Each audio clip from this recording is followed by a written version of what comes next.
కృష్ణా జిల్లా పామరు నియోజకవర్గంలో వైసీపీ నేతలు నిరసన బాట పట్టారు. పెంచిన విద్యుత్ ఛార్జీలను తగ్గించాలని కోరుతూ ర్యాలీగా వెళ్లి ఏడీఈకి వినతి పత్రం అందజేశారు. పెంచిన విద్యుత్ ఛార్జీలను వెంటనే ఉపసంహరించాలని మాజీ ఎమ్మెల్యే అనిల్ కుమార్ అన్నారు.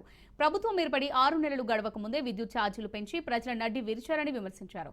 చంద్రబాబుకు ఎలక్షన్ ముందు హామీ ఇవ్వడం, తర్వాత నిధులు లేవనడం ఆనవాయితీగా వస్తుందని ఆగ్రహం వ్యక్తం చేశారు. వైఎస్ఆర్ కాంగ్రెస్ పార్టీ ఆధ్వర్యంలో రాష్ట్ర వ్యాప్తంగా అన్ని కరెంటు కార్యాలయాలకు వెళ్ళి ఈరోజు ఒక వినతి పత్రం ఇవ్వడం కోసం పార్టీ పిలుపు మేరకు ఈరోజు పామర్లో పెద్ద ఎత్తున ఈ కార్యక్రమం చేపట్టడం జరిగింది. ముఖ్యంగా ఎన్నికల ముందు ప్రతి గ్రామం తిరిగి ప్రతి ఊరు తిరిగి కూటమి నాయకులు, ఆ నాయకులు లేదు ఈ నాయకులు లేదు, కూటమి నాయకులందరూ కూడా తిరిగి బాదుడే బాదుడు అనేది ఒక కార్యక్రమం పెట్టారు.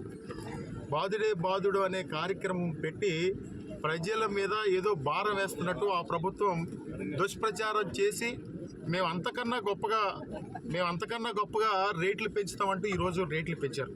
కరెంటు ఛార్జీలు ప్రతి గ్రామము కూడా తిరిగి మేము కరెంటు ఛార్జీలు పెంచబోము, అవసరమైతే కరెంటు ఛార్జీలు తగ్గిస్తాము అన్న చంద్రబాబు నాయుడు గారు ఈరోజు ఏమైపోయారు?